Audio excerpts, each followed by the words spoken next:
참 귀한 믿음의 가정 안에서 믿음의 가문 안에서 볼 수 있는 참 귀한 영적 순간입니다. 아브라함의 하나님, 이삭의 하나님, 야곱의 하나님, 약속의 하나님, 그 언약의 가문으로 축복의 계보를 이렇게 이어서 가는, 그리고 축복 기도로 하며 자녀들을 축복하고 그 손들을 축복하며 그렇게 정말로 하나님의 약속의 말씀 이어져 가고 있는 참 귀한 믿음의 현장입니다.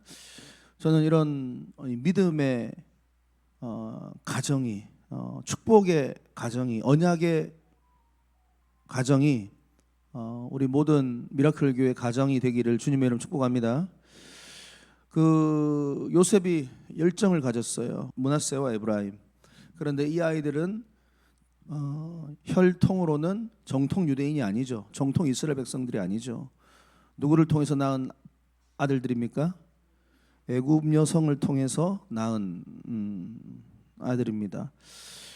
이제 그 가운데 요셉은 영적인 선한 욕심을 가졌고, 이 아이들도 주의 이 축복의 반열에, 축복의 가문 안에 이 아이들도 꼭 들어가야 된다.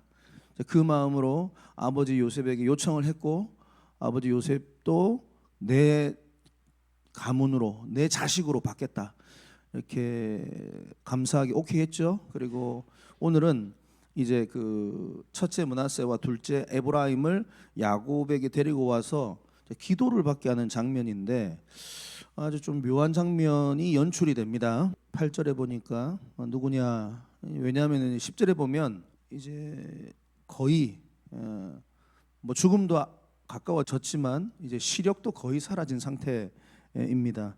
그래가지고 이제 막 거동도 불편한 상태고, 요셉이 이제 두 아들을 끌어서 그의 아버지가 힘겹게 앉아 있는 그 아버지 앞에 데리고 가서 그 무릎 앞에 그 자녀들을 두고 이제 기도받게 하려고 하는 상황인데, 13절에 보면 오른손으로 에브라임을, 이스라엘의 왼쪽을 향하게 하고 왼손으로는 므낫세를 이스라엘 오른쪽으로 향하게 이끌어 그에게 가까이 나갔다. 이게 뭐냐면 오른손이 이제 첫째의 축복을 해주는 손입니다. 권능의 손의 의미고, 첫 번째 손의 의미고, 성경에 보면 오른쪽은 의의 방향이고, 이 오른쪽이 첫 번째죠. 축복을 해주는. 그래서 이 오른손으로 첫째인 므낫세를 축복을 지금 하고, 왼손으로 둘째인 에브라임을 축복하려고 요셉이 그렇게 무릎을 꿇쳐서 앉혔는데, 손이 어떻게 됐다고요? 손이 크로스가 됐다 이 말이에요. 야곱이 손을 이렇게 서로 X 모양을 해가지고 손이 같다 이 말입니다.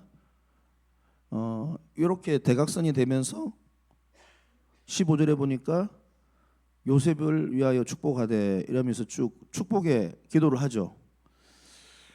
그러니까 사실은 이제 내일 큐티하고도 이어졌는데, 내일 말씀을 62페이지 보시면 17절, 18절, 19절에 보면 요셉이 아버지가 그렇게 축복 기도하는 것이 불편한 거예요. 기뻐하지 아니하여 이런 말이 있죠. 그래서 손을 바꾸려고 합니다. 18절에 아버지가 그리 마옵소서, 지금 첫째는 므낫세입니다, 이렇게 하면서 바꾸려고 합니다. 손을. 이해가 되시나요? 요셉이 왜 이렇게 했냐면 아버지가 눈이 어두워서 헷갈려서 그런 거다, 그렇게 생각을 한 겁니다. 아버지 실수했네. 그래서 이게 손을 똑바로 하려고 하니까 19절에 그의 아버지가 허락하지 아니하며 이르되 나도 안다, 내 아들아 나도 안다 하면서 끝까지 장자의 축복을 가진 오른손을 둘째 므낫세한테 손을 올리고 왼손은 에브라임에게 올려서 이렇게 축복을 한다 이 말이에요. 이 부분이 상당히 성경학자들에게는 난해한 본문입니다. 이 본문이 이해가 선뜻 안 갑니다. 왜 야곱이 이렇게 축복했는가? 왜 이렇게 야곱이 축복했는가? 결국은 요셉이 이상하다, 아버지가 이상하다, 다시 정상적으로 자기가 잡으려고 했지만 결국은 그렇게 하지 못한 채 반대로 손을 얹어서 축복이 돼버립니다. 그러니까 이 하나님의 섭리가 도저히 이해할 수 없는 어떤 모습으로 지금 마무리가 돼버렸어요. 성경에 보면은 하나님의 섭리로 말미암아 장자가 아닌 차자가 선택된 경우가 있죠. 가인 대신에 둘째인 아벨이 하나님 앞에서 그렇게 어떻게 보면 선택된 거고, 또 야곱 자신이잖아요. 형 에서 대신에 자기가 또 선택이 된 거고. 그래서 성경학자들이 이 본문을 가지고 해석을 이제 나름 막 하려고 하는데 정확하게 해석이 안 돼요. 어떤 성경학자들은 이제 뭐 야곱 자신이 둘째로 그렇게 하나님 앞에 선택되어졌고, 근데 장자의 그 축복을 자기가 받았고, 그 삶의 여정 가운데 이제 야곱이 이 에브라임과 므낫세도 그렇게 축복한 건 아니냐, 뭐 이런 식으로 해석하는 성경학자들도 있습니다. 정답은 몰라요. 정답은 이것은 하나님의 주권에 속한 부분입니다. 하나님께 왜 그렇게 축복하셨죠? 왜 둘째를 축복하셨죠? 그렇게 따져 물을 수가 없다. 분명한 것은 뭐냐 그러면, 지금 우리가 알 수 없는 이 하나님의 섭리가 궁극적으로는 우리의 유익을 위한 것이다.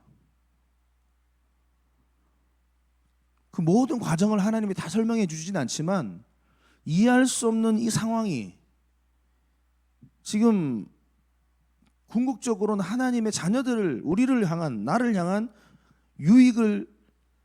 유익하게 하기 위해서 주님께서 그렇게 섭리 가운데 행하신 것이다. 다시 한번 말해 볼까요? 적용하면 오늘날 이방인 되었던 우리가 차자입니다.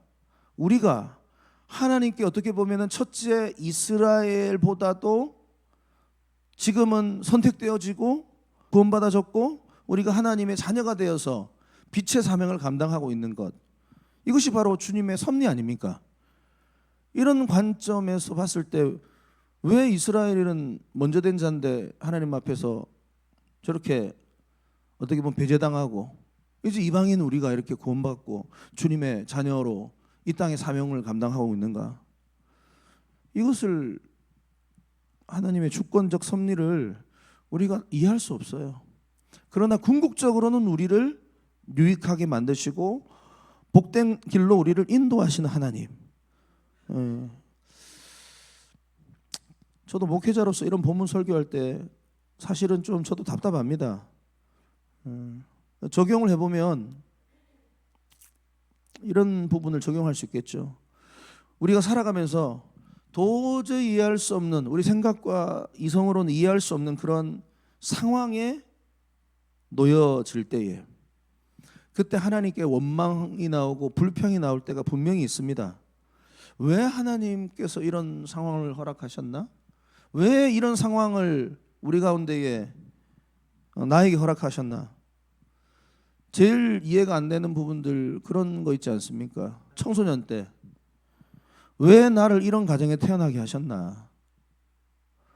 왜 우리 부모님은 저렇나? 그런 거 이해 안 되잖아요. 왜 내 부모는, 내 아버지는 저렇고 내 어머니는 저럴까? 내 형제들은 저럴까? 나는 왜 이런 가정에 태어났을까? 이해되세요? 이해 안 되잖아요. 태어나 보니까 이런 가정에 태어난 거예요. 태어나 보니까 이 가정이에요. 이 아버지, 이 어머니, 자녀예요. 또 어떤 성도님들을 보면은 왜 내 몸에, 내 건강에 이런 문제가 있나? 내 몸에 선천적으로 약한 부분, 질병, 아픔, 그런 분들 분명히 있습니다. 연약함을 가진 채로 태어난, 이해가 안 되죠.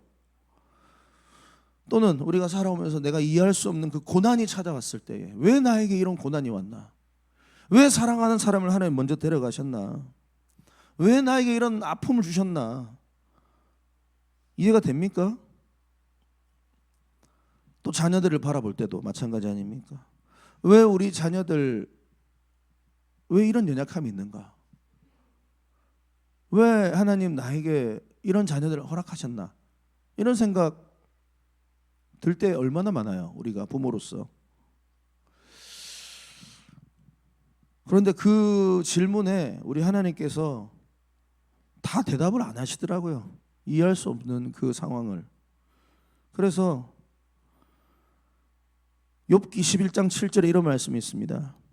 네가 하나님의 오묘를 어찌 능히 측량하며 전능자를 어찌 능히 온전히 알겠느냐. 하늘보다 높으시니 네가 어찌 하겠으며 음부보다 깊으시니 네가 어찌 알겠느냐. 그 도량은 땅보다 크고 바다보다 넓으리라. 그러니까 결국은 우리 피조물이 창조물의 모든 뜻을 알려고 하고 답변을 요구하고 왜 그랬냐고 막 물어보고 알 수가 없다. 알 수가 없다. 너는 피조물이다. 피조물. 로마서 11장 33절 깊도다 하나님의 지혜와 지식에 부요하며 그의 판단은 측량치 못할 것이며 그의 길은 찾지 못할 것이로다. 결국은 우리 인간 피조물의 한계입니다. 다 할 수 없어요. 창조주의 뜻을, 다 섭리를. 때로는 인생에서 이해하는 영역을 뛰어넘어서 그냥 주님의 섭리를 신뢰하고 감사하고, 그리고 주님께서 그렇게 행하신 목적과 이유가 있겠지. 우리가 살아가면서 그렇게 하나님이 나에게 제일 좋은 것을 허락해 주셨지 하면서 그저 우리가 묵묵히 믿음의 길을 달려가야 될 부분이 많습니다. 우리 신앙의 믿음의 세계에는. 저는 우리가 평생 이 부분에 대해서 피조물의 겸손함을 잃지 않았으면 좋겠습니다. 그리고 평생 감사함을 잃지 않았으면 좋겠습니다. 그리고 나 같은 죄인을 사랑하신 주님의 은혜에 감격하며 그렇게 사명을 감당하는 거죠. 누구는 구원받도록 하셨고 누구는 지옥 가도록 하신 그 하나님이라는 개념보다는요, 이렇게 개념을 생각하세요. 우리는 결국은 다 지옥불에 떨어질 죄인들이다.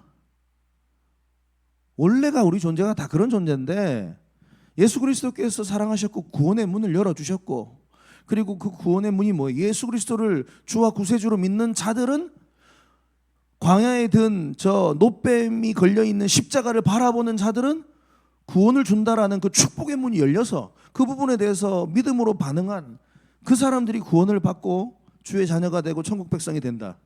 이런 관점에서 봤을 때는 그냥 감사한 일이지. 왜냐하면 다 우리도 마찬가지로 다 죽을 수밖에 없었던, 죽었던 존재예요, 성경적으로 보면은.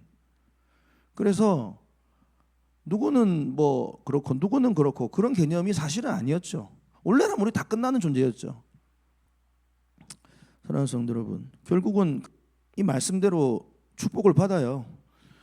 그 북이스라엘의 10지파 중에 대표 지파가 에브라임 지파입니다. 또 그 므낫세 지파가 그 12지파 중에서 제일 큰 땅덩어리를 받습니다. 결국은 또 야곱이 기도한 대로 그렇게 또 복을 받습니다. 사랑하는 성도 여러분, 우리 안에 이런 하나님의 섭리에 대한 끊임없는 감사와 충성의 자세로 하나님 우리를 유익하게 하시기 위한 거구나, 끝까지 순종하며 사명 감당하는 저와 여러분 되시기 바랍니다.